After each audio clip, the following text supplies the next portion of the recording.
Introducing Ecto, the world's first artificial womb facility, powered entirely by renewable energy.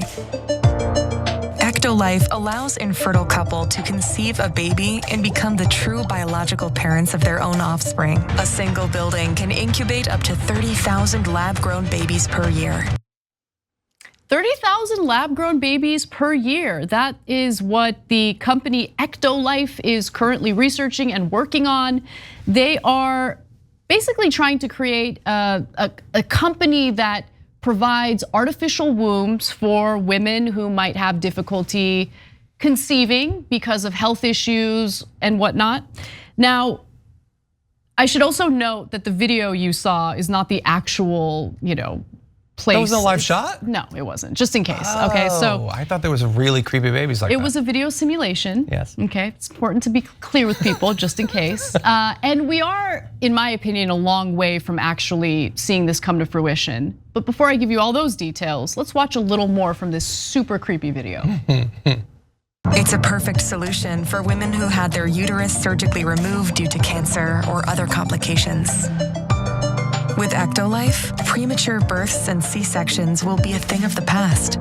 Ecto is designed to help countries that are suffering from severe population decline, including Japan, Bulgaria, South Korea, and many others. The facility features 75 highly equipped labs.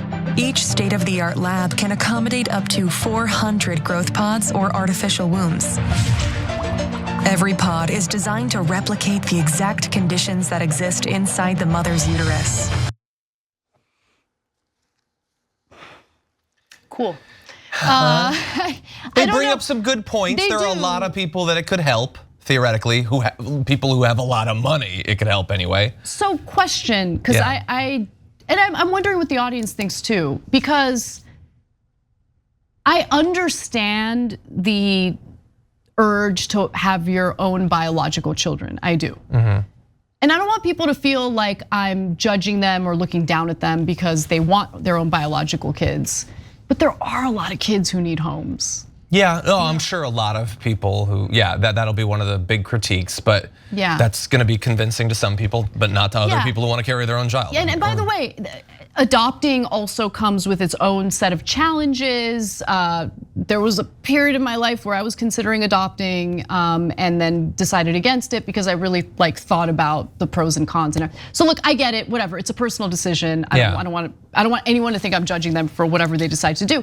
With that said though, a lot of issues come up with this, right? So I think that there are good uses for this technology, especially when they list all of the ailments that women might have that prevents them from being able to have their own children, biological children, of course. Maybe they had a hysterectomy, cancer, you guys get the point. There are some ethical concerns as well, and we'll talk about that, but just thoughts in general. I mean, look, it's just a promotional video. It's hard to know. They gave all these specifics about each thing can have 400. Yeah, 400 based on what? Well, I could have 400, not 500 or 300 in this scenario that you've totally made up based on absolutely nothing. I never understand that stuff. I get that they're trying to sketch out a future. I don't know how far advanced the technology is. We keep hearing every year that the technology is getting better, but in my experience, the lab-grown stuff never tastes as good as the real thing. So they can claim that it's authentic, but no, look. Have you tried lab-grown meat? Not baby. No, I'm not. Okay, that's a completely different thing. Scientists are working to grow meat. I've had fake meats of a variety of types, but not the lab-grown experiment, I don't think, anyway. Yeah, look, I think it could be helpful for a lot of people. I think a lot of people who might find that pregnancy might interfere with the way that their life is going. It's an option that I could see being popular in the future. But bear in mind that this is a solution to a problem in a context where lots of people don't have basic health insurance already. This seems really like an edge case, and there are definitely people it could help. Yeah. But most of them probably can't afford this if and when it becomes available. Let's also be clear about that. For instance, I'm glad they're working on it. For people who desperately want to get pregnant, they're having difficulty and they're going through in vitro. In vitro, not covered by most insurance plans, astronomically priced. Yeah. A close friend of mine, just really tragic, had been diagnosed with stage 3 breast cancer. So she had to, because she had the cancer gene, she did a double mastectomy, and they also did a hysterectomy and all of that. But she hadn't had kids yet. She was only 30. She really, really wanted to have kids, and they did have twins through a surrogate. It's like the cost of a house, man. It is so it's very expensive. So, and that's a certain number of procedures over a certain period of time, not also full hospital quality lab facilities with advanced technology for 9 months. Yep. Okay, so let's talk about how feasible this is. Like, is this really something that could happen in the near future? Well, Professor Joyce Harper, who's the head of reproductive science and society group at University College London's Institute for Women's Health, that's a super long title, says this: I have no doubt that at some point, most people will be produced by in vitro fertilization. I wish that they asked for her to elaborate more on that. That most people? Yeah, that was a little concerning, but let me continue. And that this ecto life would be a possibility. In science, I think you should never say never. I also think Ecto Life should reconsider their branding. Ecto Life is a weird, clunky name. I grew up drinking Ecto coolers. It just seems related to that. What? I don't know what that is. It was like a juice box that was a brand tie-in to Ghostbusters. And it tasted like you'd expect a Ghostbusters drink to taste. Oh my God. I'm assuming that's what they will be. That's what's in all of these baby pods. It's just Ecto Cooler. Oh my God. Well, the kids come out a little blue and a little yellow. But anyway. So Joyce Harper also points out that the first 4 weeks of gestation can already be completed in an IVF lab, which blows my mind. And now premature babies can be cared for from around 21 weeks in an incubator within a neonatal unit, right? So some of this technology is already there. It's already working to some extent. So what makes this crazy sounding facility even more realistic? A pregnancy is normally 40 weeks. Man, 40 weeks of pregnancy sounds disastrous. And over half of it now can be done in the neonatal unit. So really, it's under 20 weeks of gestation time that scientists have got to figure out how to do safely. It's not really that far away. She's the expert, but just doing the arithmetic on how many weeks we get it down to, so it's not that far. I don't think that's how the development of technology works. Well, I mean, Professor Harper highlights that lambs have been developed from earlier prematurity, but we're some ways off completing this with humans. I do think that this will happen, but not in my lifetime, she says. Okay, then not that close then. Then she's fine. Speaking from both sides of her mouth, but I accept it. Sure. By the way, I feel about this the same way I feel recently about the calls to colonize Mars or about the nuclear fusion thing. All these things are great and people should work on them, and they can be inspirational to young kids who might want to get into STEM or something. That is great. At the same time though, there are far more feasible technologies available that we should prioritize and fund to solve these problems.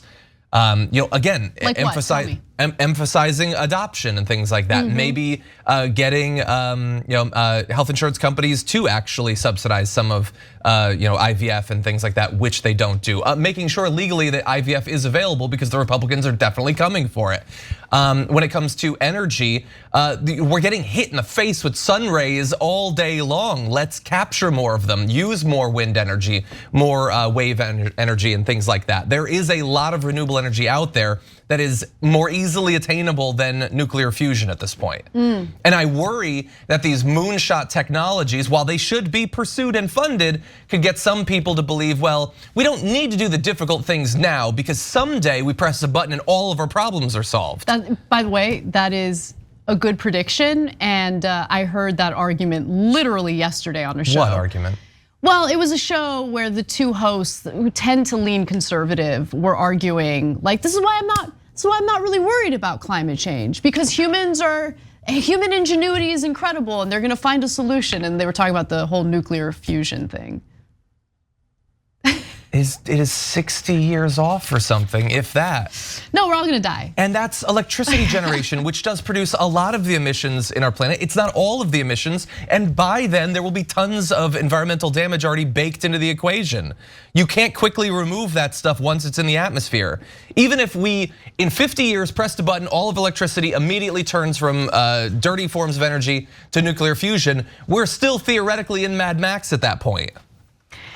Yeah, no, things are bad. So when people have that kind of thinking, when they just are under the assumption that like, oh, things are really bad, but don't worry, the humans who have destroyed everything are gonna fix it, or they're gonna save us. I don't know. I don't know how I feel about that. Anyway, so the ethical concerns have more to do with, it's like the same thinking behind like, oh no, designer babies, that kind of stuff. Which they'll probably offer that sort of stuff in there. So Professor Sheenan says there's all sorts of biochemical and immunological things that go on that we probably don't understand yet in relation to, this is like some of the issues, right? So there are antibodies that fetuses get from being in a mother's womb. And so that's something that they need to deal with. But in terms of ethical concerns, I mean, I feel like people are already doing the designer baby thing through the in vitro process. So that's what the scientists are arguing. I really don't know how I feel about it yet, but this is some technology that they're advancing. We'll see where it goes. I don't really think we're gonna see it in our lifetimes either. Thanks for watching the Young Turks, really appreciate it. Another way to show support is through YouTube memberships. You'll get to interact with us more. There's live chat emojis, badges. You've got emojis of me, Anna, John, JR. So those are super fun. But you also get playback of our exclusive member-only shows and specials right after they air. So all of that, all you gotta do is click that join button right underneath the video. Thank you.